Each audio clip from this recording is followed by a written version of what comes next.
once again, welcome back to Chats with Jack. I am Jack Talcott.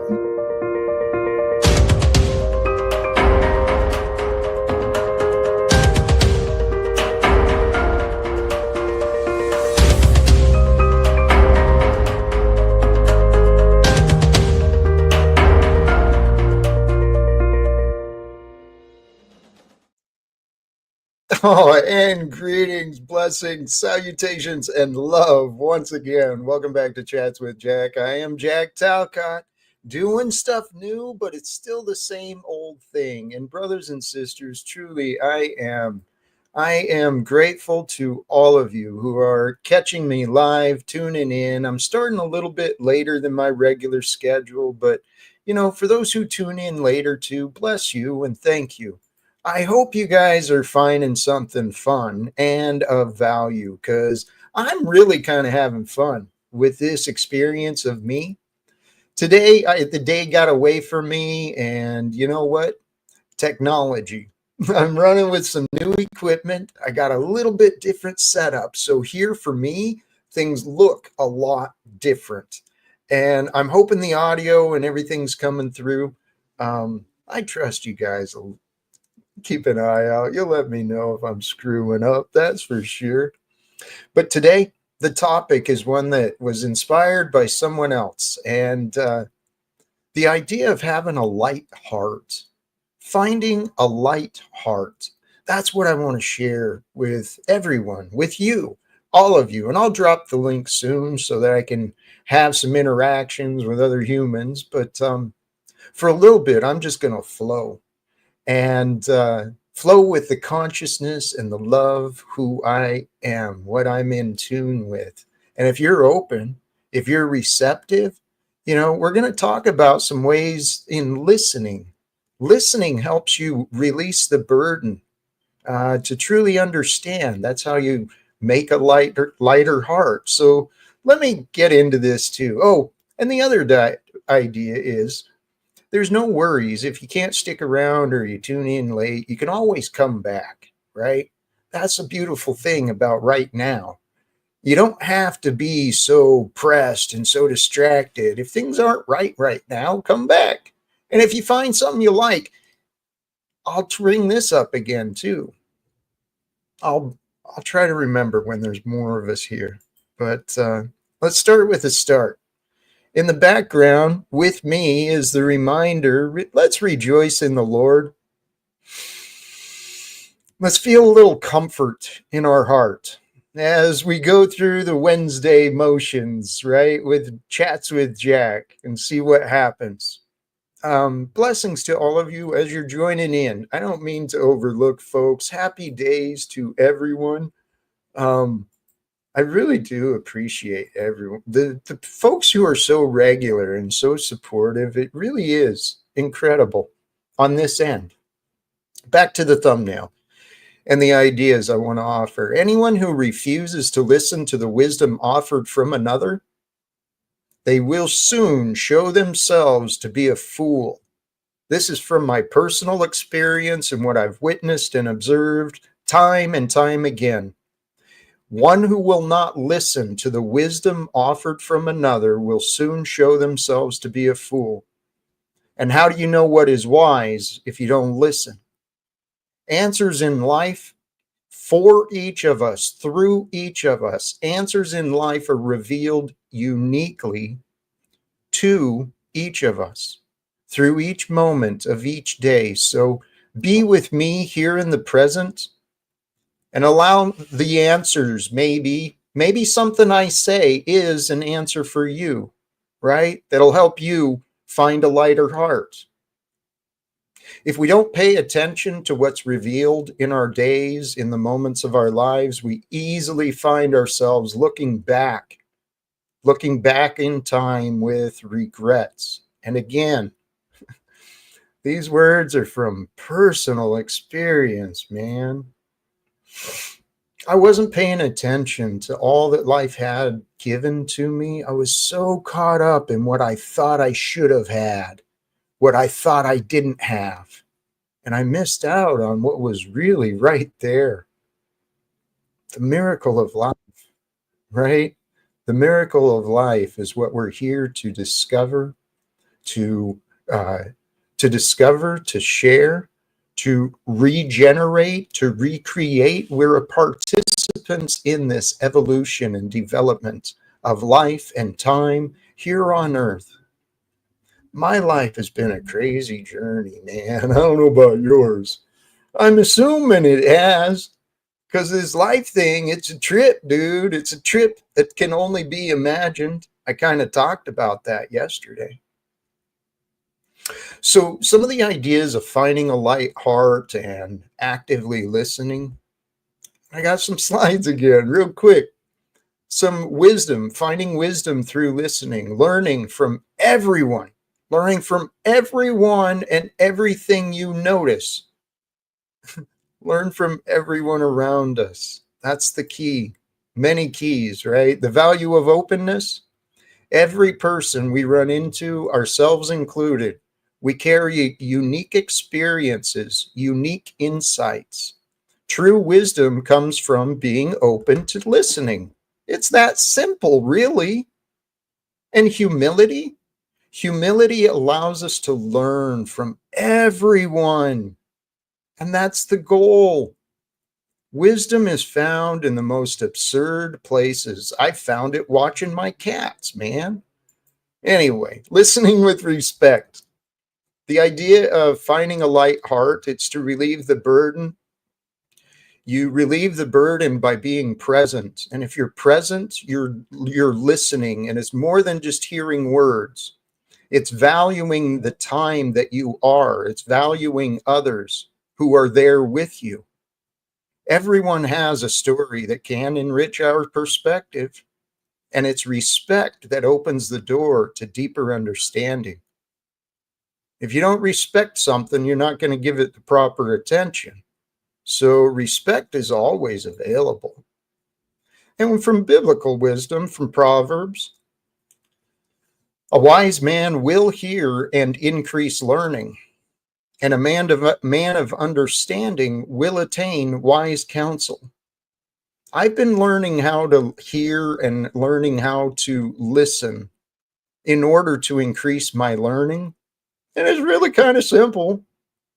All you got to do is focus your mind and pay attention, actually care about what's happening in your life. And I will quickly go to someone who I feel is wiser than me in a particular area. I consider myself a man of understanding. I'll go to those who are smarter than me and take their counsel in different areas, right? In a way, well, we'll get into that. Conclusion: wisdom truly in life is not found in isolation. Every encounter with another is an opportunity to learn who you are, to learn who someone else might be. Let us be quiet, listen, and grow in understanding, man. We want to live without fear. That's the goal and the way. I got some other notes, but Landry's joined us, and I want to welcome him back. How you doing today, my brother? Every day is better than the day before, and it will be till the day I die. That is the standard I'm setting. So, That it's simple and it's progressive, and you never know where it can lead. It's simply growth. Each day will be better. That's a goal I set for myself too, my brother. So perfect. um, what did I write? Oh, regarding finding a light heart. What I found for myself, truly the willingness to laugh when we're afraid, when we're hurt, willing to laugh at ourselves. But in order to do that, we got to be honest, I think. I'm telling you, my personal experience, there is a mysterious power to this concept we know as the truth. It's the truth that freed me from my depression, that freed me from my anxieties, that freed me from my worry, freed me from my anger. It was the answers that set me free. And I've been learning to trust that the right answers show up at the right time. And all I've got to do is be present, pay attention. Because God already knows my dreams. I know my goals, and there's plenty of them. So I pay attention. I'm always watching for opportunities, man. What are you feeling, Landry? What are your thoughts, my brother?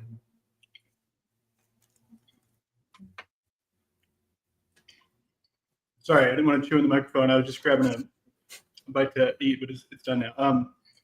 My thoughts are: I want to know more about what you're saying. Sometimes I feel like I don't know. Maybe it's just the language is a little bit fluffy. So I would like to know, like, if I guess, what does it mean to have a light heart? You know what I mean? What does that mean in just day-to-day interactions in this space? Thank you. Hey, I think your mic is. Thank you. What does it mean to have a light heart, and what's? Yeah, I don't know why it does. Every time I join yours, it's like it's gonna drive me crazy. I should remember every time. I'll take a mental note or write a sticky note saying check mic every time. So sorry, as you were saying. no, I wonder why it's not saving the settings for you though. That's interesting. Um, oh, the light heart. It has to do with the idea of love without conditions. There's some notes I wrote down today in line with this, right? Having a light heart means we're not carrying around a burden. There's not this dark cloud of despair and just ugh, gloominess. Um, that is a sign of a closed heart, right? And that feeling of despair and hopelessness, it will cloud our mind completely. So what I've been noticing is with the growth of emotional security, well, emotional security and the ability to think, there's a direct connection between the two. Okay, emotional security and the ability to think. Both of those can be developed or corrupted. People who are walking around with unresolved trauma or low emotional intelligence, they don't actually have the clear mind and the ability to properly reason because their past and their memory, the patterns get in their way. It's a veil of confusion that they're working through. Um, Here, I'm pretty sure you can bring yourself up. So when you're ready, um, the uh, the light heart relationships between emotional security and the ability to think. Look at the greater world we live in. Think about some of the stories you may have heard of, some of the trauma that others have experienced. Recognize the trauma you might have experienced. In every one of us, there's room to heal. And I say that because if this world had more healed, healthy, holy people, Putin and Zelensky and what's his name, Benjamin Netanyahu and Trump, they would not be playing this masquerade show that they're doing. This is insanity we are living through. So don't be amongst the insane, my brothers and sisters. The only way to be is that like Jesus. It's more simple than your mind wants you to think. The key is to practice growing in your faith. If you haven't recognized your faith, or if you haven't given your faith much thought, it's time to realize it. Seriously. This world is what it is, and it's corrupted, and it's diseased, and it's toxic. To become a part of the American dream is to develop obesity and like diabetes and, mortgages and credit card debt and all this work to routine to vacation nonsense. It's crazy, man.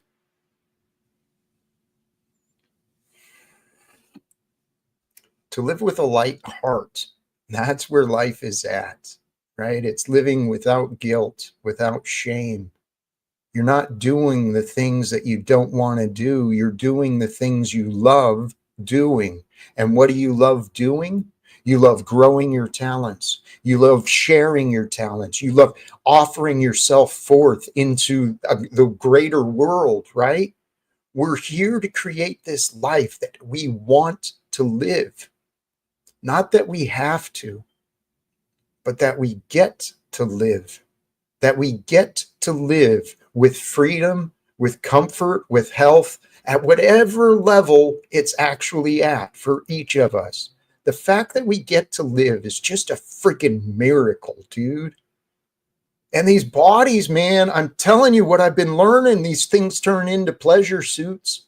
It's like, holy cows, man. I had no idea being a human could feel so good. And yet, that's how I live every day, man. Today, part of my good feeling is the simple act of accomplishment, getting stuff done, right?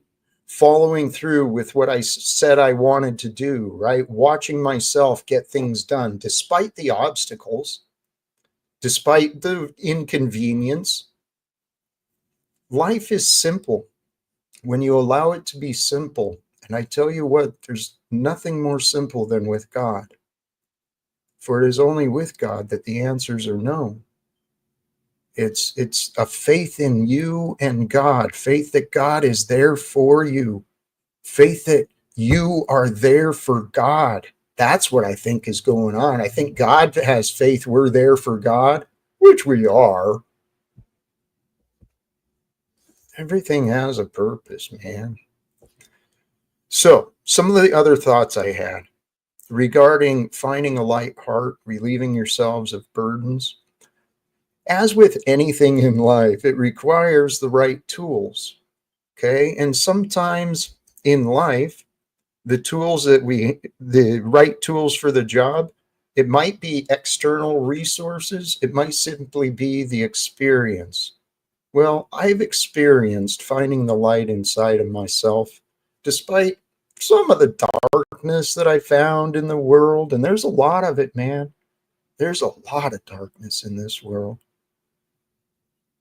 And if you're safe from the darkness, join me here and now just for a moment. Gratitude. Thank you. Thank you, God, for allowing us to be in safety, in consciousness, in life, to be alive at this time of history here on earth. Man, the stories that are being created right now. So the idea of tools came up because you know what, I debated, should I share this story? But you know what? This is Jack. This is part of Jack. So the idea of tools came up because my plumbing got clogged, right? It's not a big deal. It wasn't a nasty mess or nothing. But what do you do if you don't have a plunger, man? Well, I was convenient and blessed. I had the options and the ability to run to the store, grab the tools I need, return home, take care of the job. And I was thanking God. Thank God for the physics, for the manufacturers, for the convenience, for all those things that helped me solve that problem. Right. And then in hindsight, I was reflecting, what else could I have done? I do understand the physics, but could I create a plunger somehow?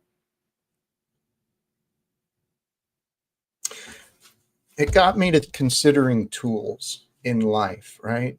And how this world is being controlled, literally. The world is being controlled by this tool that we call money. And we use these budgets to keep track of it. And we got people arguing and gambling against each other. I was just trying to make another buck. It's freaking crazy, dude. Gambling over tools. Because that's all the money is a tool. It's a tool to convince other people to cooperate with you. That's it. The tools have divided us. So back to the idea of tools, right? Every one of us in life, we encounter problems. And if the right tool is there, it's really not a problem. It's just a matter of getting it done, you know? And sometimes in life, a big part of the job is the experience, the know-how, having the resources. But the idea of life is we gather these tools as we go. As a former homeowner, I tell you what, man, I had so many tools for so many different projects that I'd come into. Um, we acquire things and tools as we go. The idea is to build in what you know, and you know what you know. Some of the other ideas that I found helpful today is this question here. And Landry, I'm not sure, can you bring yourself up? um, are you able to bring yourself up? No, I am not currently. How did that happen? Because we set you back as the uh, on the account as the Yeah. admin. It might be under a wrong email or a different email. That might be what it is, and I'm just logged into the wrong one. Like I said, I have too many emails. No worries. All But right. I'm here. I'm engaged. I am focused. Well, here I had a couple of questions that I was considering earlier. Do you have thoughts on anything, or Yeah, of course. I anything mean, it's coming just up for you? I don't know. Sometimes I feel like your monologues are more so monologues, so I don't know. It's not as conversational as some of these other things. But I mean, we can get into it. I mean, there's a few things you brought up. Sounds like you had an interesting day. You went and the same problem that I had, where they have these cables that are not. I can't even remember what the name of it is, but as soon as you even brought that up, I was like, "Damn, dude, that's the exact same thing that happened to me." It's like I'd never even heard of that in my life. I guess it is old technology, but now, did you set it up? Is this the new computer right here that you're on? We're Mm-hmm. now on the same exact technology. How about that? I actually, I've got a greater setup for me. It feels better. It feels greater, and I'm still working on improving things. So yeah, Yeah, but and I can it help you took, with that. yes, and let's talk about that some point Yeah, I mean, of because course. I did before this call. I did lay out everything that I've pretty solid document just of all the things that I'm using and what they do and why I use them, and we can get into that whenever you want. I But appreciate the that. topic of Hey, today is to don't tell me it's to live no lighthearted, have a light heart. So when your enemy comes at you, so is this the same thing when a Steven comes at you and you have to treat him nicely? mm-hmm. Yes, Interesting. that is what it is. It's um, it's finding the balance. Truly, that's what life is about. To keep our light heart, sometimes we got to distance ourselves from what's truly dark. And it's not like I haven't made myself available to our friend Steven, right? He's been invited to reach out to me offline.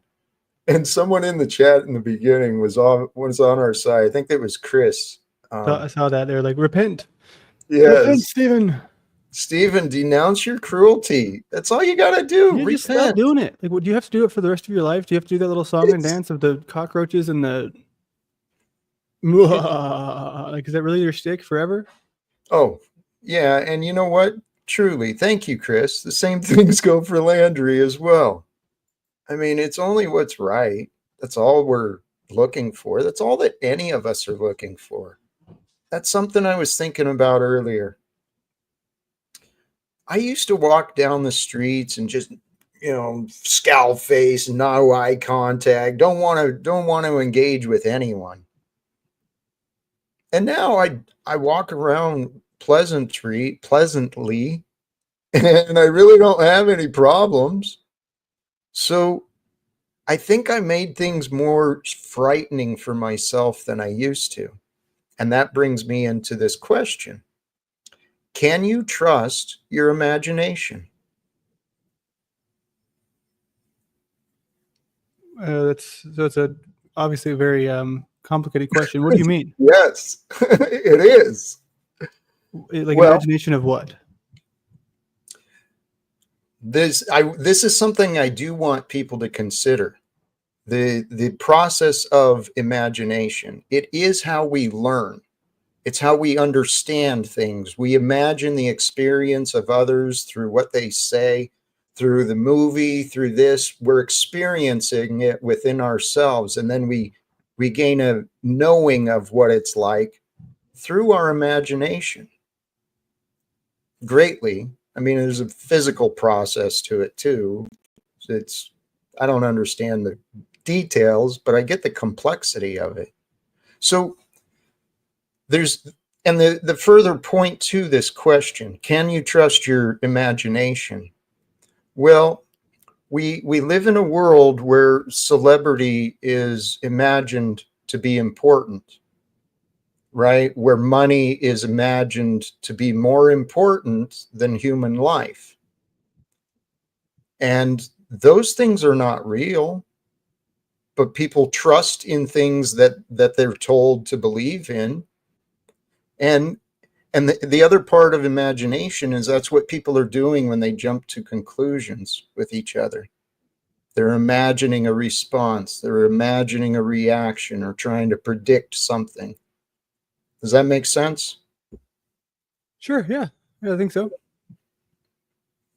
So you're saying that there's things that people, I mean, so arguably, most people would probably say that those are very real. You know what I mean? Celebrity status and money. I'm not saying that I would, but I think you ask 9 or 10 people, you get 9 who say that. Oh, yes, of course it's real. I mean, obviously, we have to use money in many senses, and maybe we don't, according to some people.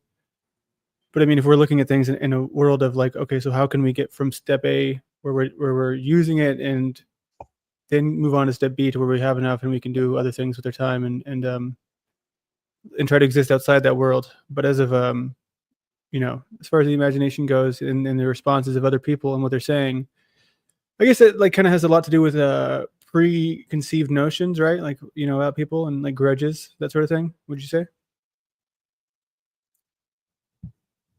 If I have a grudge towards person A and then I want to engage with person A, but I have this thing based off of the past, which maybe that's not an imagination if it's based on. Well, I mean, I guess it is if it is considering the future because it would be unknown. So it's one of those things where would that be the same thing where I'm imagining it's going to go this way because it went this way previously. I think that's a great example. That's one we often deal with. We have a poor, painful experience with someone else at some point, and then we imagine it's going to be repeated because logic would conclude, these things. But what we don't consider in our process of imagination is the unknown variables. And there are infinite variables involved in every single one of us, right? We each change moment by moment. No man ever steps in the same river twice, for he's not the same man, and the river has changed, right? It's it's complex, but it's completely simple. We live in a pretend world. Donald Trump is being treated like a king, as in my opinion and the opinions of others, he's violating the Constitution by creating his own peacetime uh, military through the recruitment process of the ICE, and we've got not just National Guard, but we've had active duty soldiers, Marines deployed on U.S. soil. This is insanity. People need to stop enabling insanity by trusting their imagined fears. That's what I used to be guilty of. I used to imagine my fears and I'd believe in the worst, trusting in my imagination. I drove myself nuts. That's literally what I think the world is doing. It's from patterns of trauma and not understanding, not having the answers. But I found answers for myself. And here, along with that line, can you trust your imagination? I'd like people to consider, can you trust your memory?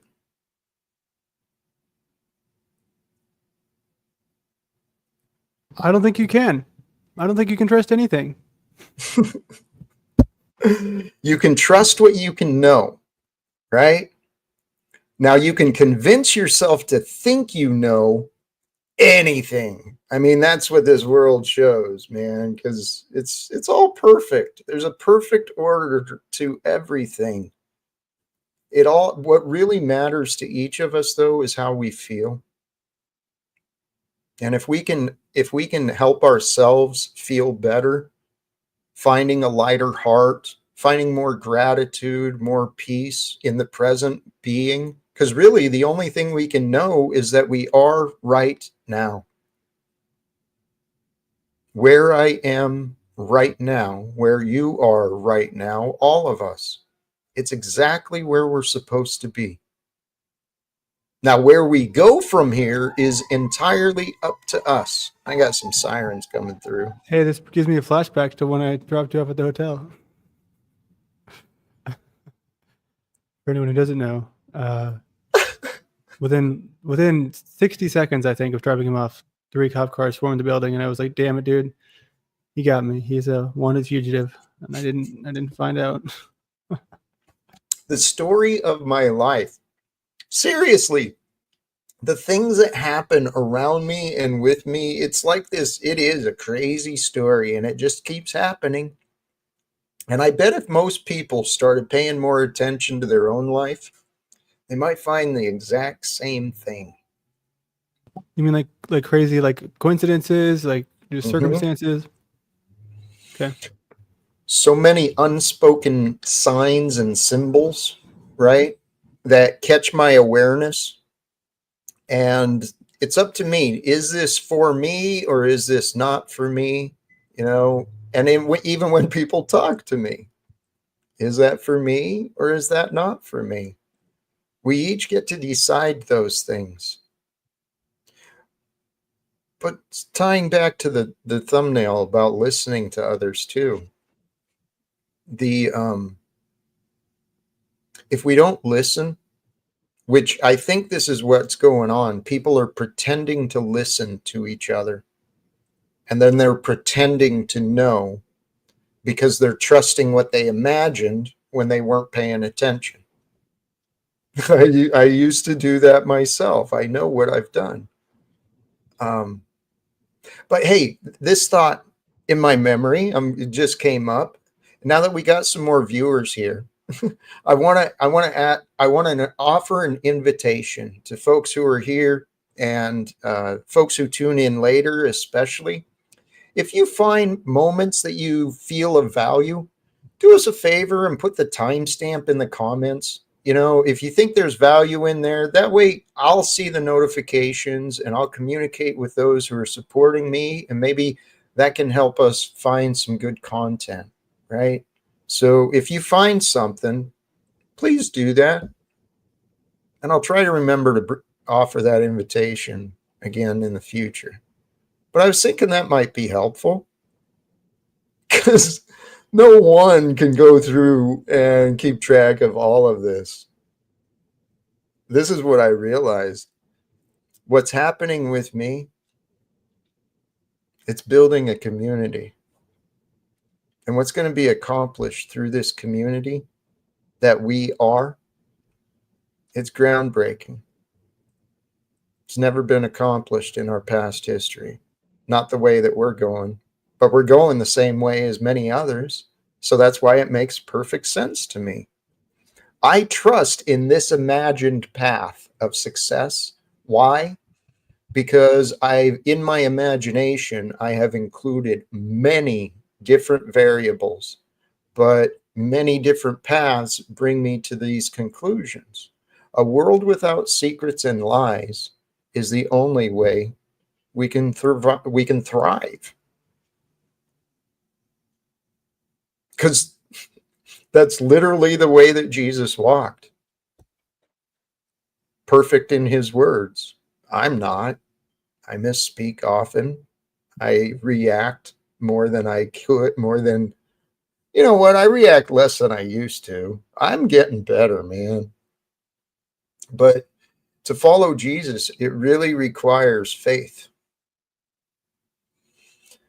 How do you know your faith if you don't step out and expand yourself? How do you know your faith if you're not willing to take chances? How do you know your faith if you're not willing to grow? I don't think you can. All you can know is your past routines and your attachment to comfort, because that's what a routine really is. But an attachment to comfort creates that habit. Hey, I think I got what I said. Unless you've got some, I'm going to go ahead and drop. I'm Yeah, going to yeah. You drop, should drop the link. Yeah. and I will welcome those who wish to join, minus there's a few exceptions that are no longer welcome. They've worn out their welcome, so to say. Really? Until they contact you privately? Is that the deal? I think that's fair and reasonable. Yeah, me too. And that's all I try to be. And actually, for those who know the Bible, it's in line with the words recorded for Jesus, too. His yoke is easy, his expectations are light. It's not a great burden to be honest and caring and compassionate.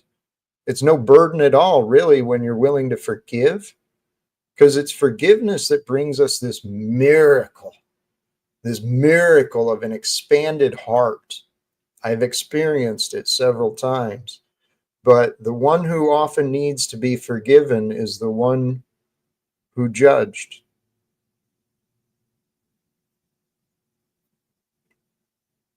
We were raised in a world where rewards and punishment were used based upon the judgment of others.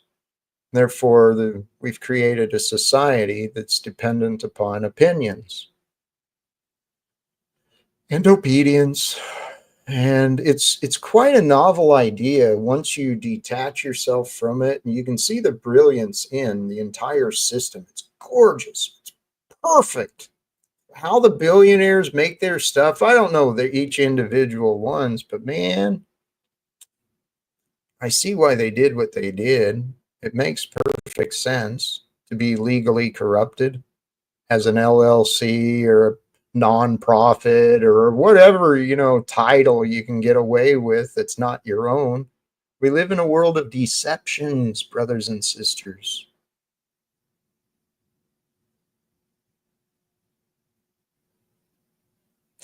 If we can't trust, if we can't feel trust, this is something I consider too in line with the idea of listening. If we don't trust someone, we're not going to listen to them. It's as simple as that. Well, maybe not. Maybe not. Maybe you do listen, but it's listening for problems. It's not listening for the value, it's listening for errors. But I know there's a barrier. Truly, the path to understanding, it's with an open heart. And only an open heart and an open mind, those are the only way for us to grow. We are the filter, we're the on-off switch of the natural regenerative love that we are. For it really is. It's love that created the universe. It's love that creates each day. How we feel, that shows our relationship to love.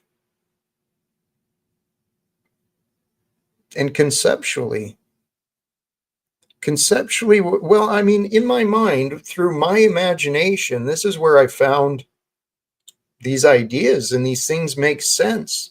It's through my mind, going beyond what Jack used to think, right? And going taking what Jack has learned and then saying, okay, well, what does that mean? Right? The imagination, trying to picture it in these pieces. It all comes, everything I've learned in life, it comes back to what Jesus taught. Love one another as he loved. And the only way you can show love to another is to be honest. But people aren't honest with the people they don't trust. And there's a lot of people, because of past memories and unresolved blame, people don't trust themselves. They think they do.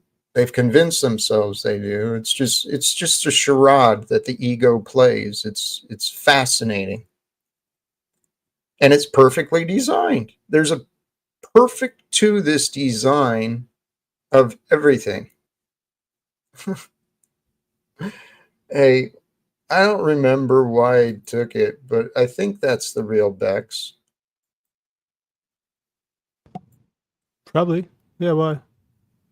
I'm gonna add that Bex, the Bex factor, back as a moderator. Yeah, I mean, so here's the thing, though. I mean, like, if people wanted me to, I mean, do you think it's just better just to let these people get what they want? We just have like we just both take turns eating big old plates of boogers and just give them what they want. And do you think they would finally cease with the, they think it hurts me, and it's just like it fuels me. It makes me stronger. These people, it's beautiful to me.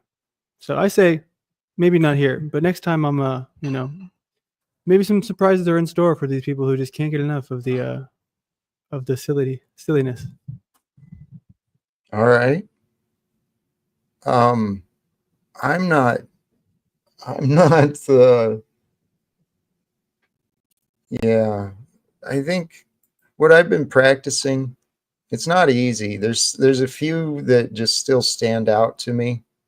But what I've noticed is those are triggers for me that I react to. I've been practicing ignoring the trolls. But sometimes there is a point in whoops, in attracting them, in confronting them. Yeah, I mean, here's the thing. It's just like, obviously if it was just one, but it's almost every time I look over here at the chat, it's like the entire, I mean, it's mostly one person, but it's just one of those things where it's like, literally, if y'all don't realize how much I'm willing to go there and, that's fine. You know what I mean? It's not, I don't know. Here's what I've learned the past 2 weeks is that people, they kind of have this way of operating where they assume that they're going to impact others in a way that I think is often true. But certain people, we don't get it the same way that others do. Sir, I wouldn't call it a thick skin. I would call it a strategic skin, to where, I'm willing to laugh at myself, look in the past, take things less seriously than maybe I used to, and that's just the way to live. But one thing I don't ever do as a human is if somebody does something that's like stupid or embarrassing or cringe, I never go for the easy ammo, because the most important ammo is the one that is deeper than that. Something that somebody does that is dishonest or deliberately harmful, or just those things that, usually we can look in the places that have higher, powers than we do here. And I'm not talking about God. I'm talking about those who run the world. That's where a lot of this energy should be targeted, is just towards these people and these things that are deliberately harming others, and not, the harm or lack thereof in sorry, I'm going off a tangent. You can go ahead and take it back. No, you're just fine.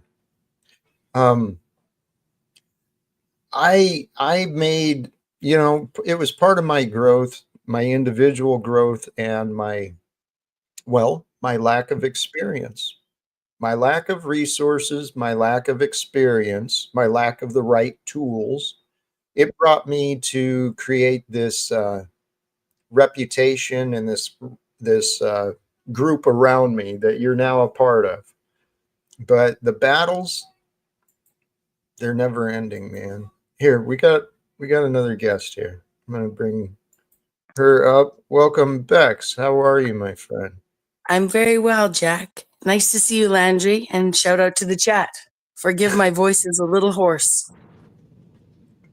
Um,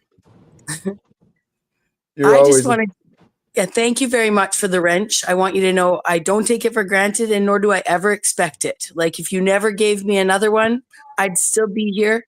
You know, it's your tool to use as you see fit. So I know for me though, I struggle when the handles are out. I don't necessarily know who anyone is. I'm so used to having one. I'm like, I don't know who you are. So thank you, at least, Jack.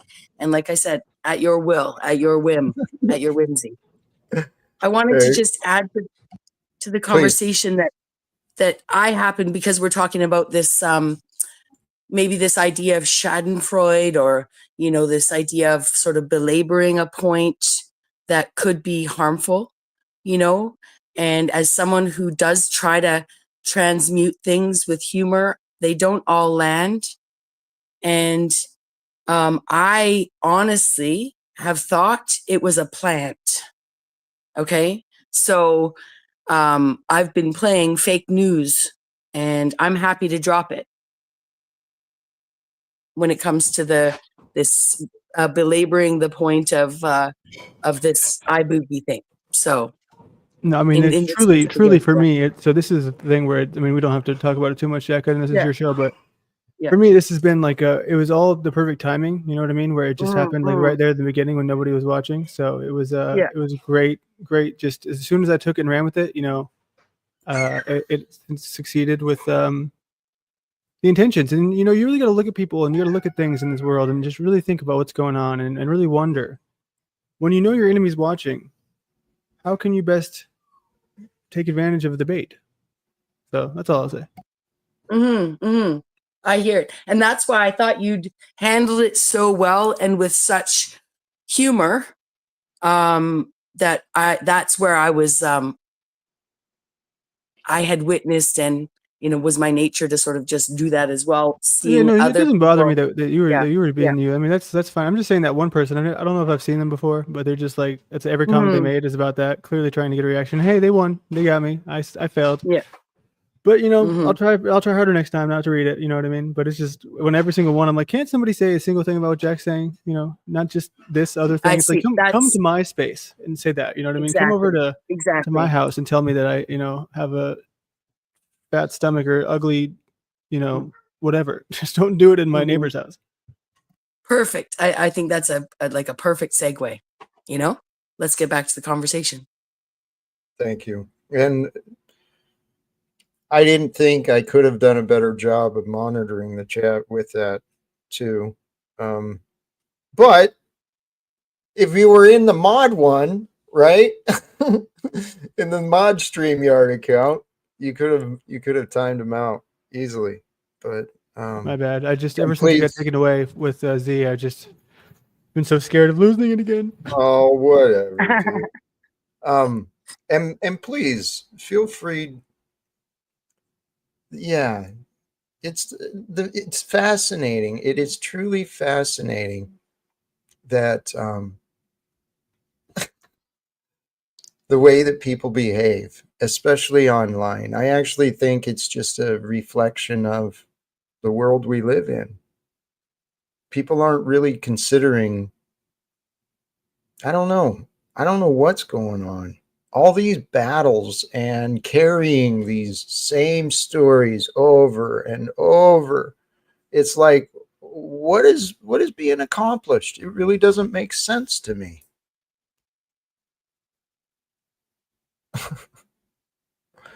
Um Do you think it's a distraction, Jack? Like the people are distracting themselves so much yes. with these non points, nonsensical, uh, playful. We can say playful, but sarcasm is the lowest form of wit. It's still witty, but it's the lowest form of wit. It really is. I mean, I don't know that for sure, but that sure sounds right. It really does. And it's easy to be sarcastic. It's easy to be cruel. I've I can only imagine what I've done, right? Responding and replying to people when feeling hurt, when feeling desperate. We learn who we are through the eyes of others. Now, the eyes of others are not always clear, right?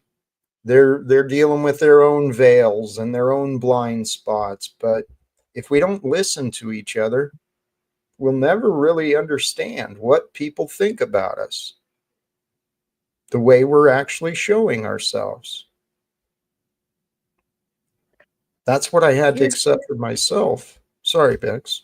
Please. No, I just wanted to say, though, out of all the kinds of characters out here that people, can sort of get that momentum of poking at, right? Um, poking might be the wrong word, but of talking about.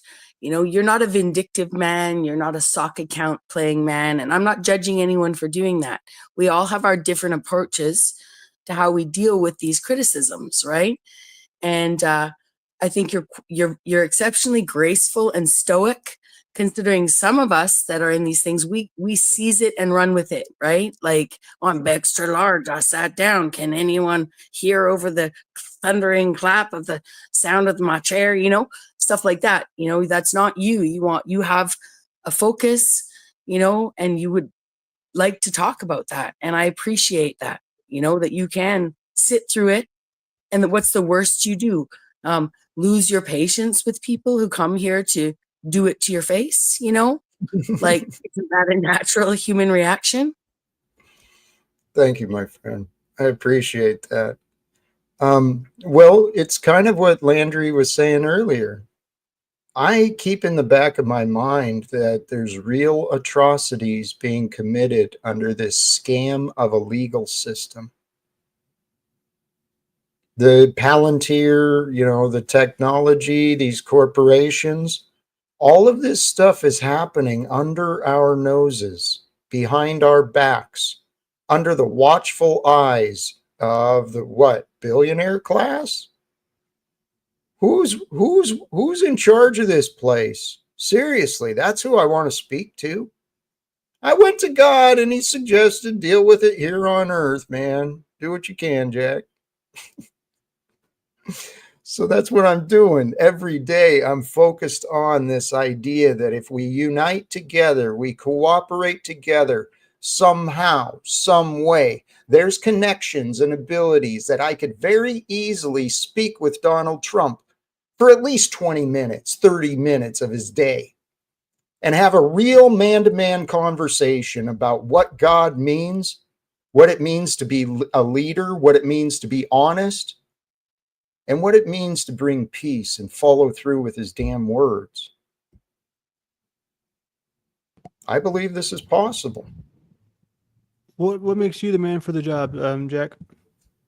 Find someone else if that's the problem. Help me find someone else. It's just really I want to know, like, because a lot of us what we think is would he hear right. it? You know what I mean? Would he listen? Yes. Well, this is where I believe if someone actually listened to me to see what I have learned, they would know what Donald Trump would hear.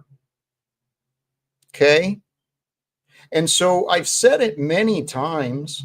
I'm confident that should God allow, that's the truest way. Should God allow me to find a way to speak with Donald Trump, I am confident that God will also allow me to find the right words to say so that I can connect to his heart and open his mind of the fact that these ceasefires, the time is now. The time is yesterday. We could have saved lives if we created a ceasefire yesterday, but we didn't. So I'd love to have conversations with Donald Trump. And why am I the one for the job? I don't see anyone else trying to do it. I'm happy to get out of the way and get behind anyone else who feels more qualified, more credible, more authentic. Help me to find someone else so that I don't have to focus on it doing it myself, please. I'm open to those suggestions too. So this is just out of curiosity. When did you start with this mission? Was this as soon as you got elected the second time, or is it the first time, or? Because I really don't know. I started in 20s. I started my path of awakening saying this is not good enough for my personal life and for the greater world at the end of 2017. So 2018, I think Donald Trump was still president. I was pursuing my efforts to speak with I didn't start I don't remember if I yeah, I saw the path to Congress through the United States Postal Service. So Yeah, so I'm familiar with that story, but was there a time when it was Biden that you were going towards, or did oh, that? yes, Okay, I yes. didn't know that. Well, I've been trying to speak with anyone. The goal is to find a way to achieve peace on earth. The end of wars is waiting to be chosen. And I think it would be an incredible opportunity for us to pursue these ideas, to see what we could accomplish. The idea of creating this documentary as we create the news, right? That's what I've been envisioning. But it can't be just Jack. I mean, that's absurd. I've never once imagined that. But this is the thing. People have trusted in their imagination more than what I've actually said and shown. It's been fascinating to me. Do you think it ever gets like to a point where other things seem less helpful, even if they are helpful to get to the journey or to the destination, because it is a lofty goal? Because what we've talked about in the past is, hey, there's certain things that we could do that might be crazy, but they would grab attention. I'm still willing to do those things. If if others are as well, just kind of. But I've also heard from you that you wouldn't want to take the approach of the more, I don't want to say troll, but I guess it's the word that you'd use for like an Alex Stein character, where he met with a lot of people in Congress just by being such a insane person in these Congress settings. But yeah, then the other thing that I've been telling you since the beginning is, what I think is the best situation that I can do, on a day-to-day basis, is trying to offer tools and things that can help in a way that is going to level you and others in the space up to be more presentable for him. And I think you're already taking those steps. So it all matters, in the long run. But I know that there was a question at the beginning, but I already lost what it was.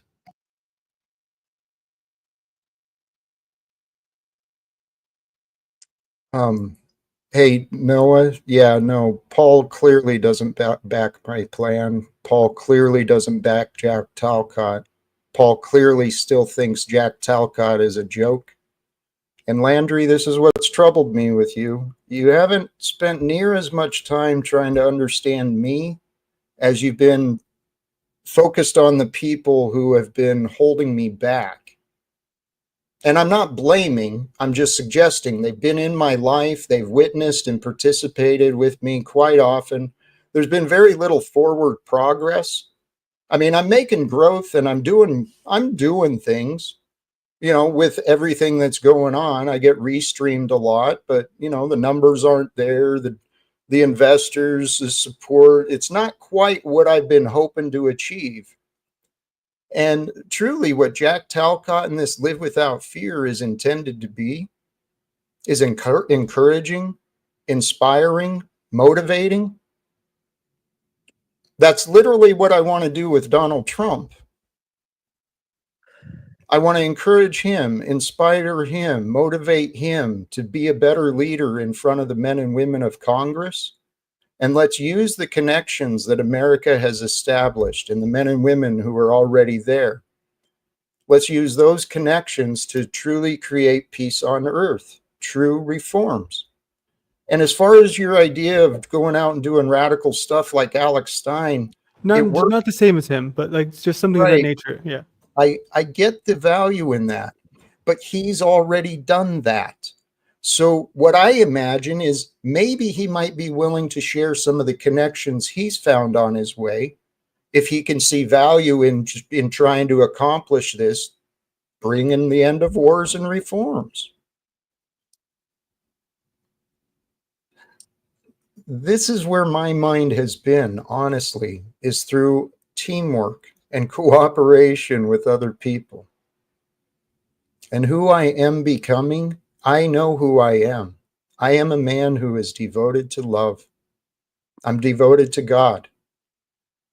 I encourage everyone to devote yourself to love, to devote yourself to God. The rewards are, I don't need anything in this world. I'm not doing this for Jack Talcott's fame. I really never wanted this path, but I'm willing to take it because there's human suffering. All I know for sure is the evidence from the evidence I've seen, there is conclusively and overwhelming evidence of a humanitarian crisis happening in many places of the world. I don't feel comfortable sitting around doing nothing, and yet that's the path God has placed me on. Because despite my best efforts to offer me and the value, what I have to offer, even in labor, sometimes people will take my labor. Most times they just want my money. But What does that mean? They'll take your labor? What does that mean, take your labor? if I offered to do manual labor for people, they're happy to take that from me. But doing what I love doing, sharing my knowledge, helping others grow, set goals, overcome habits, overcome things from the past, those are the things I love doing. And I've tried selling myself briefly to different corporations. I've tried reaching out, but all of that requires networking. You can't accomplish something if you can't speak to anybody. And I've been left in this island of communication for so many years, Landry. There's something mysterious going on in the life of Jack Talcott for sure. So this island, this space here, because I recognize this, right? And I've been making very open statements as to what I think some of the reasons are to why it's a closed island. A lot of it is algorithmic, but a lot of it is also the nature of the island itself. This is where I'm coming into this space, and this is why, arguably, maybe it's been. Perhaps it seems like it's not as focused as it might actually be, but for me, it's every little step is a huge jumping point, because what I have to realize is that every time that I say, okay, this space looks like this, and I think you've done a good job at taking some of this advice too, which is great. And I should seriously congratulate you on that, because I do notice it. But all these little things that many others do, and they never think about how it might be holding them back. Those are the things to get out of the island. And once we get out of the island, we have more ground to stand on. And once we have more ground to stand on, we have more people who want to not even just have us reach out to them, but reach out to us. So I see what you're saying. I see where you've been, why you're stuck. And I mean, I'm not going to say that I know for a fact I can get you out of it, but I think that anybody can get out of this if we all try to think about why it's happening. I think the most value is spent on focusing how to get out of it. If there's a problem, we can spend years just thinking about problems and accomplishing very little. But Landry, I love you, my friend. I was reminded something of our age difference recently. God bless you and your youth. Okay. You're coming in with a sharp mind and you're paying attention to a lot of different things, but please do not convince yourself that you've got it all figured out, especially not with me. Okay. I don't. I definitely don't. What I'm speaking to here of this specific thing I just said is that and we've talked about this in the technology aspect. I've talked about the quality of, when people call in, and I appreciate you for letting me know every time my mic is messed up. Just the professionalism aspect of it is what I'm talking about here. I'm not talking about the ins and outs of who you are as a person, because obviously it's going to take a long time, but I'm making sure to evaluate everybody very intensely. So, and it doesn't just go for you or for my enemies. It goes for people who I might consider friends, because friends turn into enemies and they turn back into friends. And, we can see where It is this roller coaster of things going on. But no, I don't think I have it all figured out. But I also think that there's some serious, there's some fear in a sense, to where there's this worry that, was it always so simple that maybe we should have been thinking about things like, I mean, this is totally just my thoughts, but this isn't to do with ending wars or Donald Trump. So we can get back to you. Thank you. We'll come back to your fears. We got another guest I'd love to bring back. I enjoy his company. We all love him. Welcome, Dick. Donut. Are you there? Yo, hey, what's happening, guys? How's it going? Cheers. Double cheers, even. Nice to see you, Dick. I like Dick. Nice to see you. Cheers, Bex. I've said it before. I I like love your Dick. avatar. Thank Don't you. make me clip that. Don't make me clip that, Jack. I've said it so many times, Landry. You should be the first. Yeah, Landry made that for me, my avatar. So it's a scorpion tail on a bee, right? Yeah. Nice. Double stinger. Double zapper. Hey, I turned your mic up a bit, Dick. You're coming in a bit soft. It still Oh seems. no, is that real? This Andy machine is back. Here, let me work on it. I'll check it out. Oh, that's already more clear. Maybe it was. No, he tricked me. Yeah, I saw another. Oh, well, that's easy. Whoop, doggone it, wrong button. I thought his original channel was back, but it's a fake. It could be a sock, but it's someone who fakes being him, but could be him faking him being himself. So I recognize it, and I don't really care about what he does. Hey, I want to swing back to this idea, your observation of the island. It's more than just online. This is what I'm talking about. I've been in this dark night of the soul. It started in 2018, but I've been growing in my faith.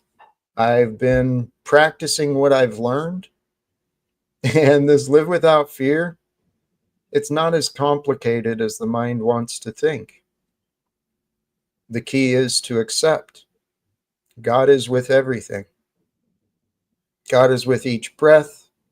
And so if God is with each breath, then just be grateful for each breath. And when all you have to worry about is each breath and the breathing of being calm and present in the perfect moment of time in history, I mean, it's how we're designed. We're not designed to be workhorses or slaves or whatever other names and titles we've given each other.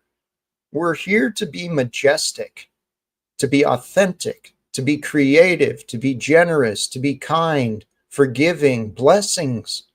Every moment in our mind and our imagination, when we experience another one, we can either create a story of judgment, pain, or we can just accept whatever is real, man. The island, though, Landry, I still haven't heard from my son again. This was a question I was wondering earlier today. I know who I am. I know what I've said. I know what I've done. My entire family, and I got like two separate groups of family, the part I grew up with and the part I didn't grow up with, but I got healthy relationships with both of them, I thought. They don't have time for me. So, the brothers and sisters I had in uniform in the Army, the ones I stayed in touch with, the brothers and sisters I had with the union, at the workforce, they don't have time for me. So I've been on this island, Landry, that I've been trying to figure out how to get off of. And if my path off this island is to break free out of this nonsense, this moat I found myself surrounded by, this moat of negativity, well, I'd really love to highlight and try to do some videos with some of the encouraging parts of me, the inspiring parts of me instead of just the stuff where it's funny. Talcott Clips collection, he was funny and a little bit on the negative side, but I thought he clipped out some pretty good stuff, man.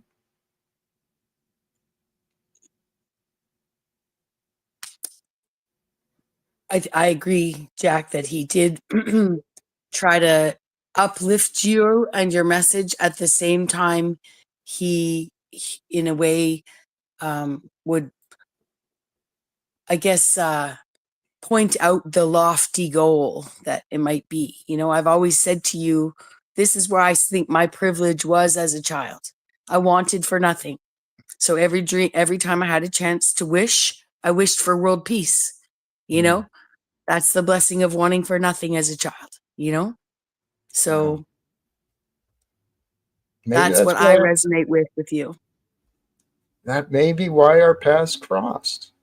I mean, out of all the people alive, we met because of algorithms and choices, right? And yet we've met a very interesting collective group of people. We've got a lot of similarities and a lot of differences, that's for damn sure. But I do trust in the divine completely. I was considering earlier how blessed I am to have this faith I found. And I seek to share it. If I can, I hope to share the faith I feel. Because the peace of just being who you are, comfortable with who you are, that's the faith. It's that simple. The world taught us not to feel comfortable about who we are or where we are because of these patterns of judgment, and teaching children to believe in to trust in their imagination, to trust in, I don't know what parents teach kids. I know I was taught a lot of good. When I left home with a lot of good qualities and a lot of pretty poor qualities too. But you know, I think go ahead, please. DeFreak says, lose the ability to freely assemble here and think of how you feel. And that makes me think about these characters, for instance, that you know, are resistant, that I see you saying are resistant to you, right? And maybe come to push you to look at yourself differently.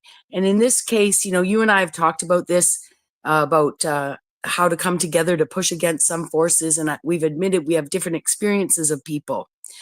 And I think this is a good opportunity to say, do you think some of what is happening out here when you get to a further position in your goal, has made you stronger to the resistance and the kinds of things that you might be criticized by more important people than us online? And then with this, lose the ability to freely assemble here and think of how you feel.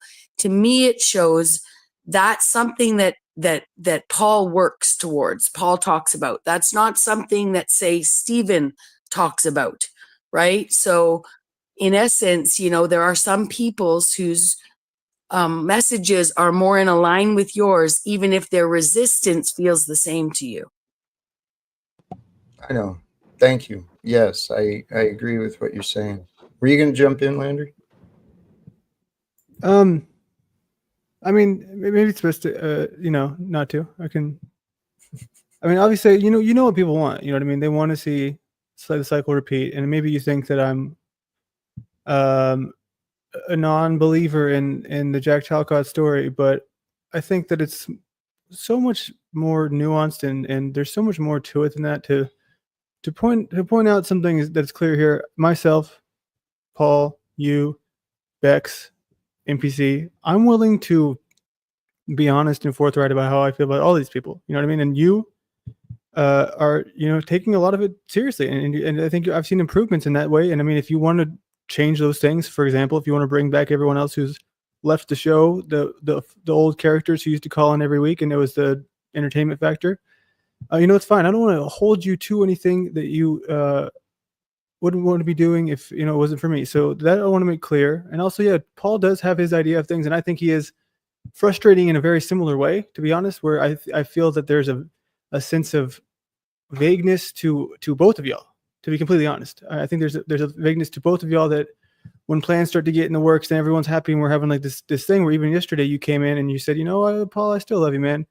To where nobody really knows how anyone actually feels, because I don't know anymore what's real and what's not in this space. But I think at the same time, I have to know what people are actually trying to say. I have to be understanding clear communication when I hear so-and-so's a liar, so-and-so's did this in the past, but I never see any. And this isn't just you. This is a ton of people.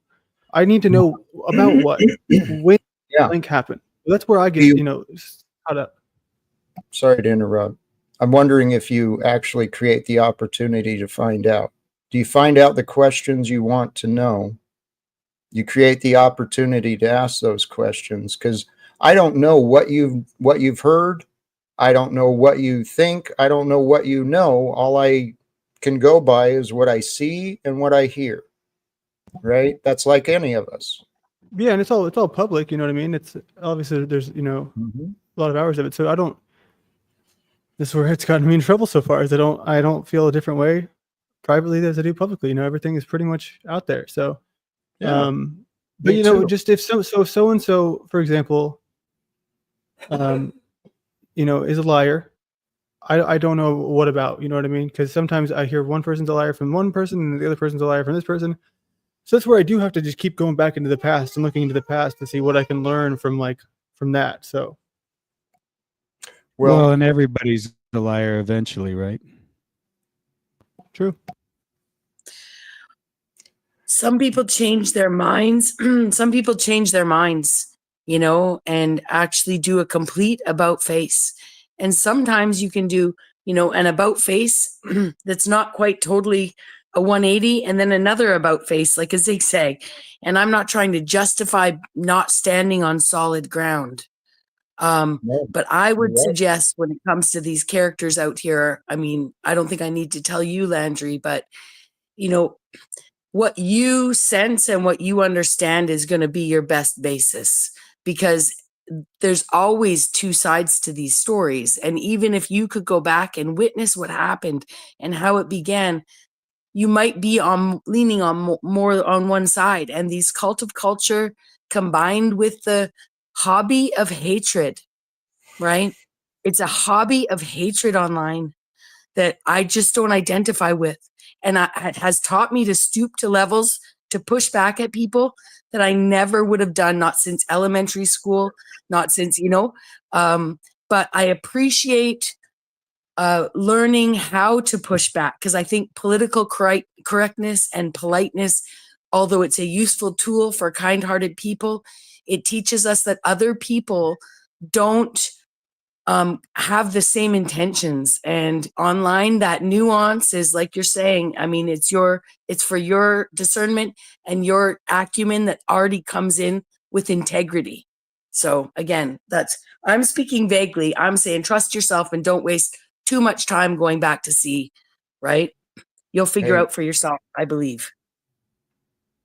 I agree with that, Bex. Much said. Yeah. Because if you spend time going back to see what there was, you're still only going to see a fraction of it, right? Because there's so many panels involved to catch all the different exchanges, to know the actual lore. There's a lot of details. But what Bex suggested is be present. Pay attention. Is what's being offered now in line with what you've heard? If not, what's different and what can you find to resolve it? Can you ask? Because an honest person presents evidence and facts and says, hey, I heard this, I see this. Can you please explain the difference? An honest person will answer questions if asked. I want to come back to a comparison, though, between me and Paul, because it's clear there's something connecting to us. I've seen it. I've learned from it. I'm grateful for it. I'm willing to share my gratitude with a young man. And what do I get?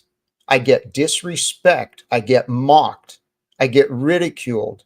And Landry, this I don't remember what Beck's called it, but this group that feeds, they thrive off this bitterness and argument. So exactly, but this I would argue that we would have two different ideas of what that group is. Why?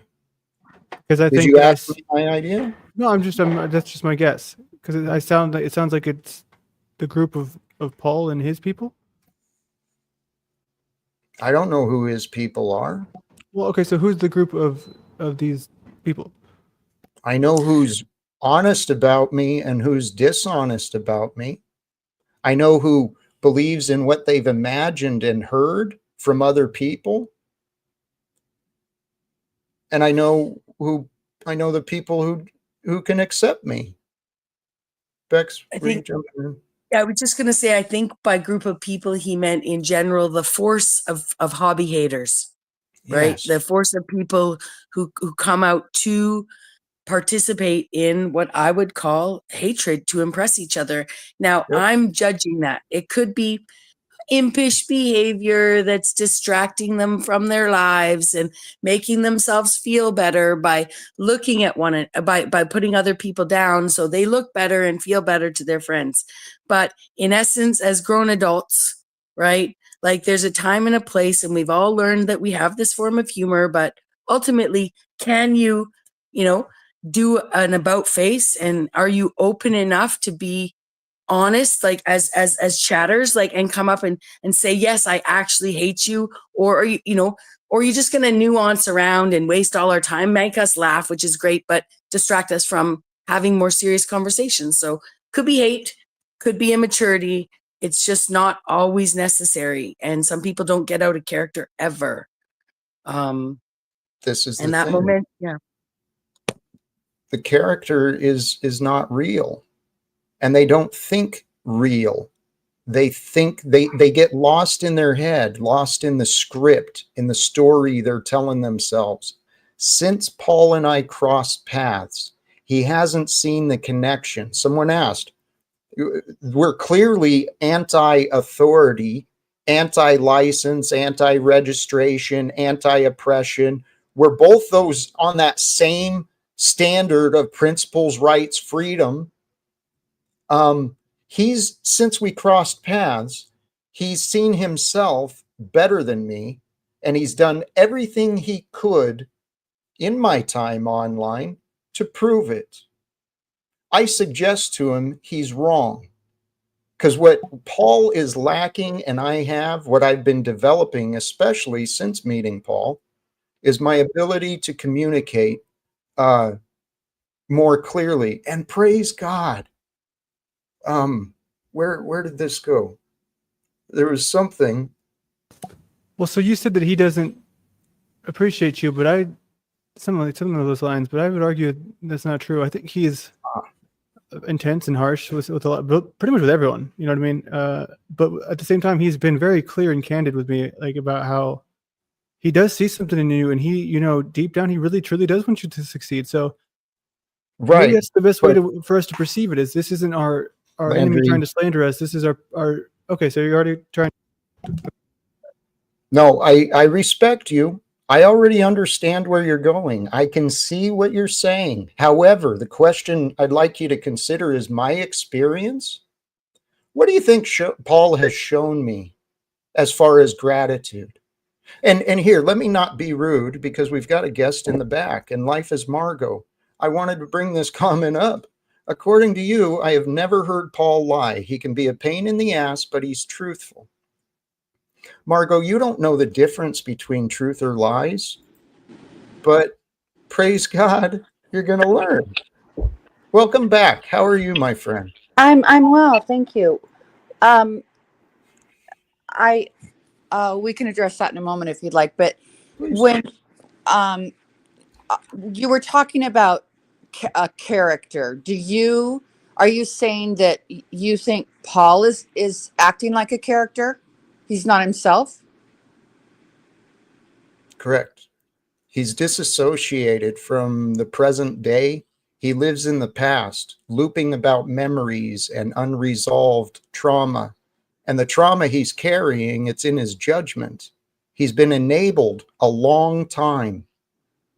I've tried communicating with him, but in the time that Paul and I have known each other, he has never once allowed us an offline conversation like human beings. And I find that to be unhealthy, to be honest, as much as he's profited from me.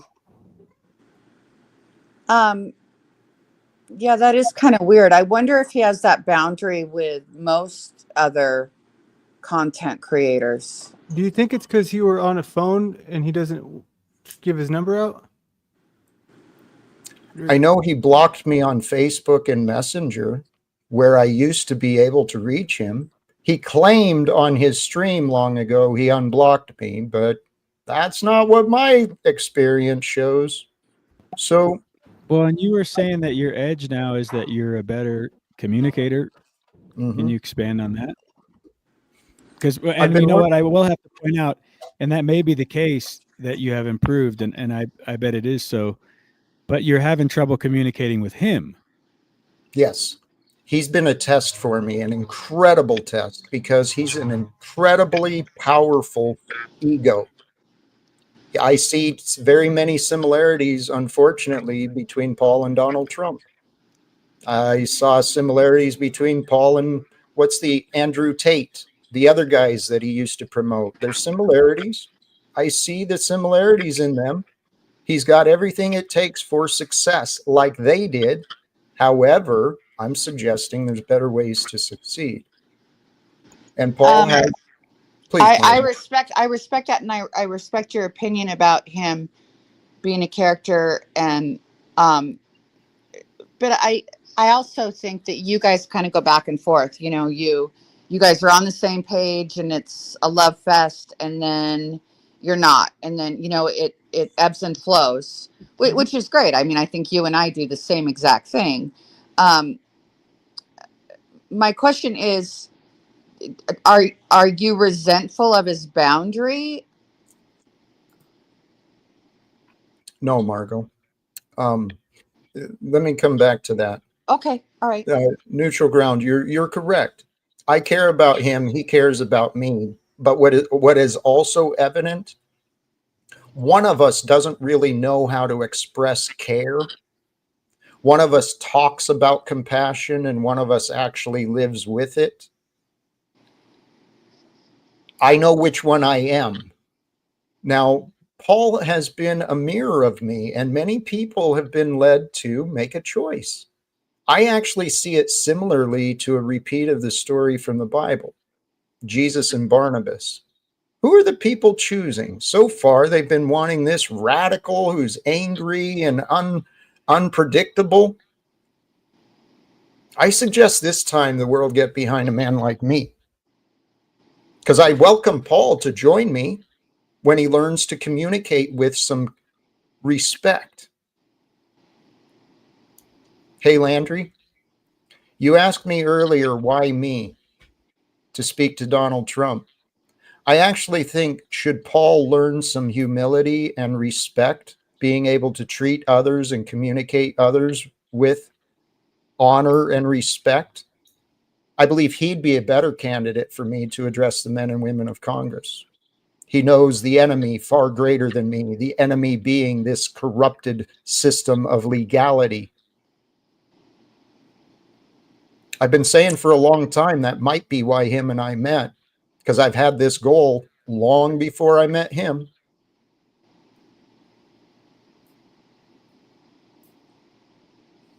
Ah, hey, gee, Barabbas, thank you. Barabbas, not Barnabas. You were thinking of isn't that Mid-bro life logic. Midlife yes, bro logic. yeah. Yes, it is. Hey, and Margot, I have no ill will towards you. I don't Okay? either, Jack. I don't either. I know. Mm-mm. But you also don't know the role that you've played in my life.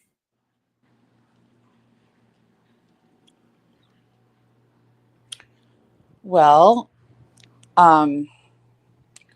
I know that you, I don't even know how to, I mean, we've known each other a long time. There's things that I've done to you that you feel were personal attacks. I feel the same way. Um, I have seen growth in you. I think you are a much better communicator. I've seen you take action. I think you've grown into a better man. Absolutely. Um, I do feel like I trigger you, that you still have resentments towards me. And, I don't know what to say about that. Do you carry resentment towards Margo, Jack? I truly don't. I Then feel how can you, bad for Margo. then how can you say that I don't understand the role that I've played with you? It sounds like something is still bothering you, which would be a resentment. No, please Well, don't assume to know, right? This is actually in line with the topic today. And Margo, I really appreciate you being here. We were can I talking ask one more about, question before you please. go on? Hmm. So when you say that I don't know the role that I played in your life, what is that supposed to mean? How am I supposed to take that? Or how would you like me to take that? Let me rephrase that. I'd like you to consider for yourself what it is that I actually mean. Because, see, this has been a problem, a pattern between us. And not just you, Margo, but I've experienced it with many people. People will jump to the conclusion that they understand me. Then they go around and they misrepresent me, or they accuse me, right? They misunderstand me. They jump to a conclusion. Then I'm defending myself against accusations. And then there's no resolve. So I'm battling against people's imagination. It's been with you, Margo. It's been with my son. It's been with everyone. Just like it used to be my problem in my past. My And Jack, imagination. you and I can have a personal conversation about your son. We are not going to air that online. That would not be respectful towards you at all. I would never do that to you. Yeah, keep And family I've out of never. it. I'm sorry. What? I was just saying a public PSA: keep family out of it. Not about Exactly. this, but people will know. But if Jack wants to know how I feel about that, I'll share my honest opinion. Well, I actually appreciate the suggestion that came up earlier as as an idea for a documentary. Let's see if we can capture the reunification of my son and I after all these years. Um, It's a possibility to be considered. It's all I've asked for is for people to consider my ideas, to consider the value behind my ideas, but nobody has to. I really don't care anymore. And Margo, please, what you assumed, it's not resentment. okay. It, it really is a deep sadness.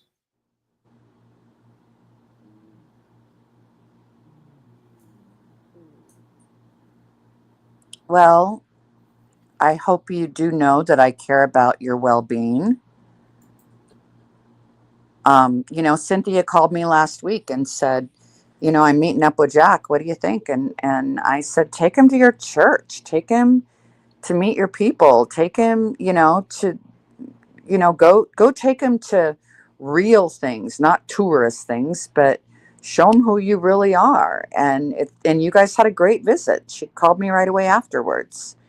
I told her that in good faith. I didn't say, oh no, Jack's dangerous, because I know you're not dangerous anymore.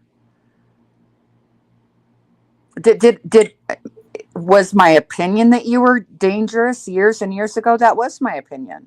Did I tell people that? Yes. I don't tell that to people anymore. Have Why you did you? ever considered that you were wrong and that Jack was never actually a danger? Like I said, Well, my conflict with that is what you imagined. no. And please let me Mm. speak, okay? Please let me speak. Mm-hmm. When you threaten to unlive yourself, when you put your hand through the wall, and when you told your son that you were going to go injure his mom, Margot. that's when I thought that you were a danger. Mm-hmm. But That's when I Margot, thought you were a danger. but Margot, I never told my son that I was going to go harm his mother. That never actually happened. Now, I've admitted freely to putting a fist through a wall. I know. I've admitted freely to being at such a deep darkness that I couldn't find any logical reason to continue, and that I was contemplating ending myself, Margot. I freely admitted my personal experience. Now, I know. And where that's was what I and that's what dangerous? led me to believe that you were a danger to yourself. And there was one other time that that myself and Renee from our AA meeting saw you with an interaction at a farmer's market that was also signs of violence. That's why I thought you were a danger to yourself and possibly to others. My Margot? opinion has changed. Fabulous. Let's go back to what what I have been convicted for, please. Okay. You and Renee claim to have witnessed actions of violence from Jack. I remember the incident and the man I was with. What did you remember observing? What was the violence that you saw? I did not see you with a gentleman. I saw you yelling at two women that how dare they not respect you, and how dare they not take you for your word, and how dare that they have that opinion of you. It was not pretty. Someone called 911. Someone called 911, and Renee said, I said, let's go help Jack. And she goes, no, let's get out of here. And we turned around and walked away. Wow. Please, Margot, this is the first I've ever heard. I'm definitely going to reach out to Renee to find out more. Thank you. Absolutely. Oh, please do. Beck, please do. Let me tell you what farmer's market it was. So we were there actually with my dog, and it was at the Monroe Street Farmer's Market. That's the one I remembered. And Margot, had you asked me about it, you might have found different details. Okay? Because we could go into your memory, but can you please trust here, for a long time, you've trusted your memories more than what I've offered in this online experience, right? I've tried. Isn't that kind of a natural process? Only for those of confused minds. Please, Beth. Can I interject for just 1 second, just to get back to this, because this is a pivotal moment that added to Margot's perception of you, right? So, and if we don't know what had Jack, okay, first I want to say passive aggression and aggression are both juvenile forms of defense. Like, neither is better. Okay, we live in a culture that reveres almost passive aggression. Like, I can shut my lips, deep breath, say nothing, and sit in, and someone else can be passionately animated, and the passionately animated person is in the wrong because the room is passive aggressively saying nothing, or worse, saying things that actually seem like it's pious and virtue signaling to hold on to emotions rather than to learn to communicate. So in this setting, my question would be, what had Jack impassioned? Okay. What had him in a position in public, right? And again, this is not the issue that I would like to talk to you guys about, but what had him in a situation, because you are biased, Margot, a little bit, and that's okay, right? You have your own experiences of someone, and you're going to be looking through that lens. So, what I see the two of you have. So my point is that we come up and we bring up this imagined disagreement, right? with people who we can't verify. We have eyewitness from Margot and we have Jack saying, hey, wait. And I would say, I do not see Jack as someone who would intentionally harm anybody. And I can say, well, maybe he's done the work. I didn't know him as an alcoholic. I didn't know these things, but I see the core of who people are, and I can say, as someone who could blow up at a cashier, y'all know it, right? I can feel and go away and beat myself up for weeks after that. I've done something wrong, but did that person actually do something wrong that I could have communicated? Whoa, passive aggressive cashier. Anyways, my point is, yeah, we don't have this situation to say, hey, what had Jack so upset? I think you guys should talk about it privately. Well said. Yeah. Well, how about this, Landry? I appreciate that. You're not really involved in my life yet, but I've been trying to confront this lady and and to find resolve between us for many years. Because for many years, she's dangled in front of me these connections to my son, to community leaders in my hometown. She's dangled all these connections in front of me. And, this is my story. So since the accusations have been heard, and Bex, thank you. Margot's never asked me questions about these things. She's run with her imagination. Well, she says she saw it. So how's it imagination? Okay, she saw something. What she saw is Jack Talcott yelling at a fellow member of Veterans for Peace, because I ran into him at the farmer's market. It was actually John, Margot. I'll give you his last name offline. Well, it was two women. You were yelling at two women. So you claim,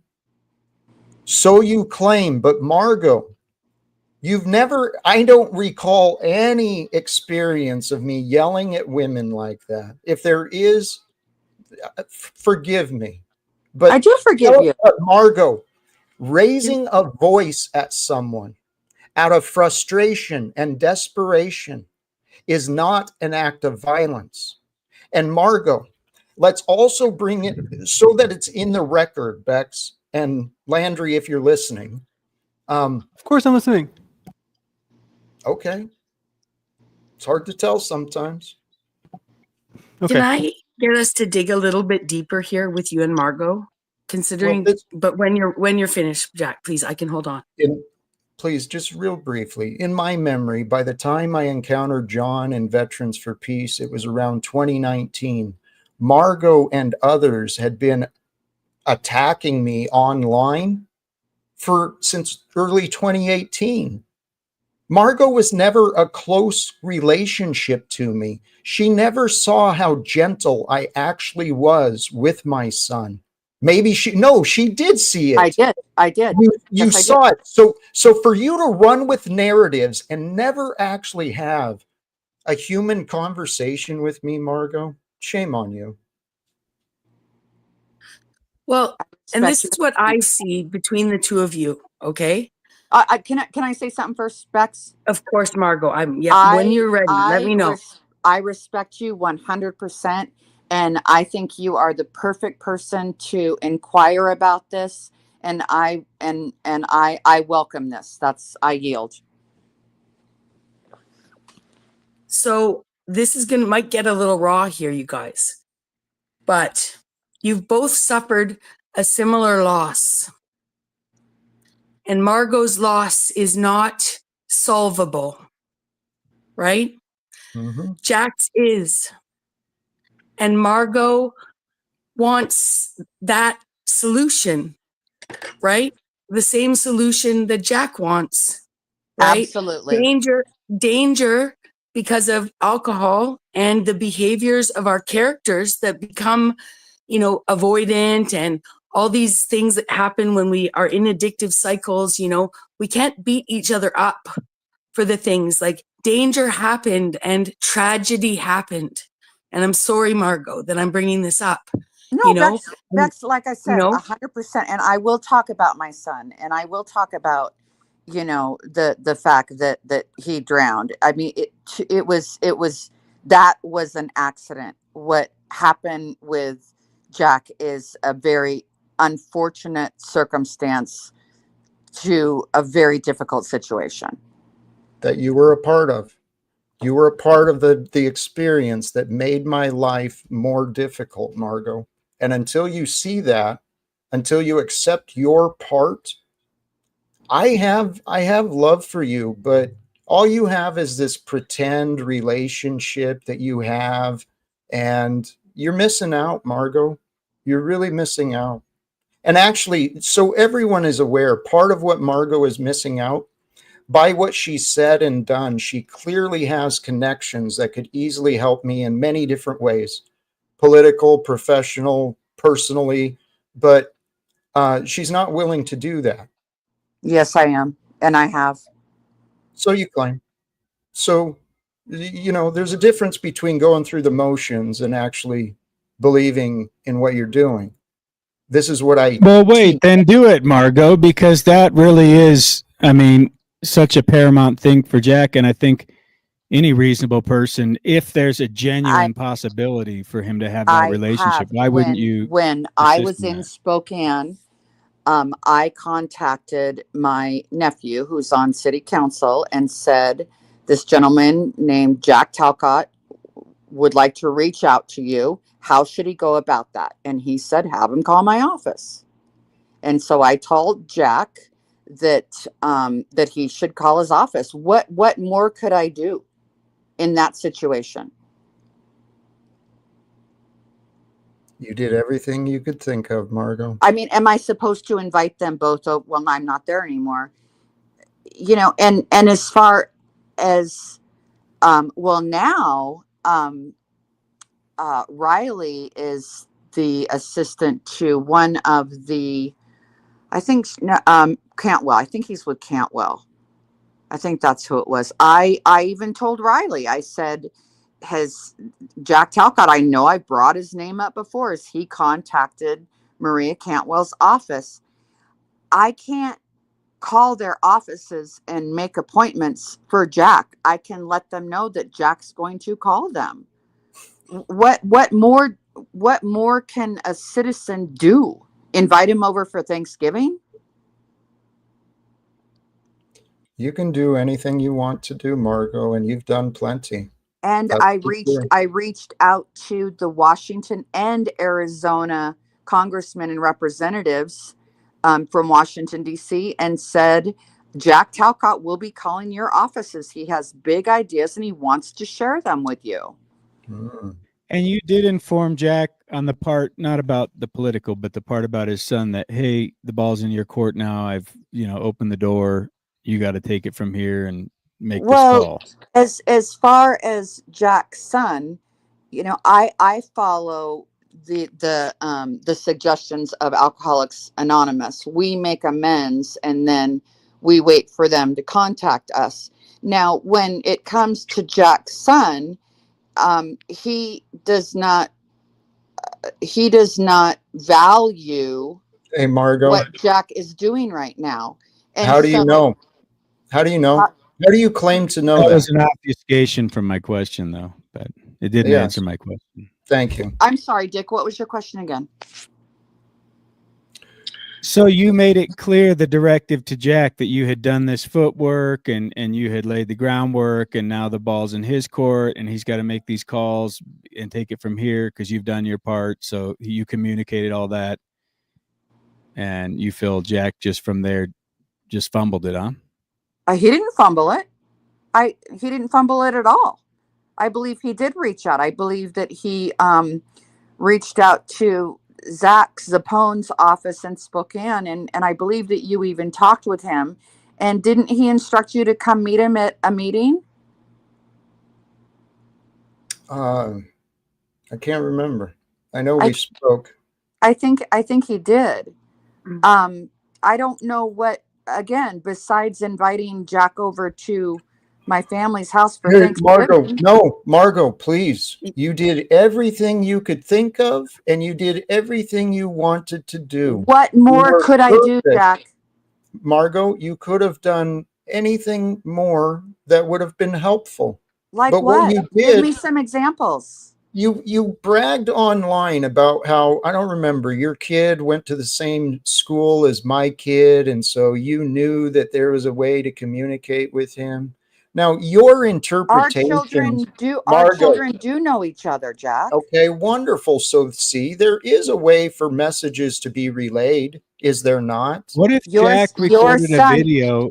What if your Jack son recorded a has video asked. for his son? Tell you Could what, you get it to his son? No, because tell Seriously, you like, and what, this is why. This tell is you what, why. I've lost why? interest. I've lost Man, interest in her I was curious about excuses that. and her. I know. I'm more curious about what's real. And what's real is this has been me entertaining the past again. Margot, thank you for visiting. I mean, what brought you up is I stand by what I said. Miss Margot, you claim you've never heard Paul lie. I claim Miss Margot doesn't know the truth from a lie. I She did lives notice with the lies. obfuscation for sure. Mhm. She wasn't Can willing to be direct with her answers. I just want to lay on the table that when people are in recovery, right, whether it's from an addiction or some sort of mental health problem like depression, can we actually go back 5 years, 7 years, 8 years and say, what happened then is something we're going to hold each other to in a way that it's like can't we put it in this recovery framework and say, what we weren't as well then as we are now if our recovery is on the right path, and holding ourselves in these past places of dis-ease, right, and events that occurred where we're trying to justify ourselves when in fact we weren't well yet, not as well as we are now, whoever, if you're, I'm saying in terms of a recovery. So I find sometimes these things are almost like the act of drinking themselves, right, It holding is. on to these events. It It's is. like drinking every day. It's a loop. Bex. Bex. It is. Mhm. Yes. Thank you. Yeah. We're witnessing the pattern of an ego. An ego without an addiction, it's a dry drunk. Dry drunks, they live in drama. That is what this YouTube stuff has been feeding. Drama. I'm done with the drama. Margot, thank you for Wow. joining. I'm ready And to I was wrap just up. so confused because she was saying like now she could help you. So Yeah. all this time has gone by and you're kind of saying you've exhausted your energy. You've done everything you can, but yet you're saying I could help Jack. Mm-hmm. So there's a bit of just a contradiction there too that I didn't understand, Jack, just to point that Thank out. you, Dick. Thank you. That's what I love about you. You are observant. You find the inconsistencies in me and others. I want to thank you all. I want to wrap up. We're nearing the 2 hours. Any parting words? Thank you. Yeah, thanks Much for having love. me up. Yes. Cheers. Bex, have a good one. Peace. You Hey, too. thank you, Dick. Bex? I just want to say, when it comes to some of these estranged relationships, even like with our family, no one can do for us, what we might want to have done, right? Like that'll come in due time between you and your son, Jack, and I have faith in that. I suffer from a similar distance, and that, you know, and I don't think anyone could go to my father and say anything that other than what I could do to set the record straight with him. And I just hope that you have that. We're here. I'm saying for me, it's my choice to be distance, and in that situation, I am here because I see in you what I may be doing to a man that I don't even think he would be feeling, and so I appreciate your message personally. I appreciate your message politically, and I hope we can all learn to have a better acumen, and not just start throwing these things around, and understanding we do experience each other differently. And for that, I'm grateful that, we've worked through our differences. Thank you, Jack, for your platform and for having me today. Bye for now. Hey, me too. Miss Beck, sincerely. I another one who I've met online. I appreciate the ability and the skill of communication. Many of our guests, this is how I've been improving. This is what I've been blessed by. There was discussion earlier about the relationship between me and our friend Paul Unslaved, and I do consider him a friend. I don't quite trust him yet. He showed me I can't trust him. He's told me he doesn't trust me. So, but trust is available there. And as soon as we know each other, as soon as we know that we can trust each other, we can trust each other. It's a simple path of figuring it out. All of us, not just who I'm talking about, but all of us, we're all on this path together.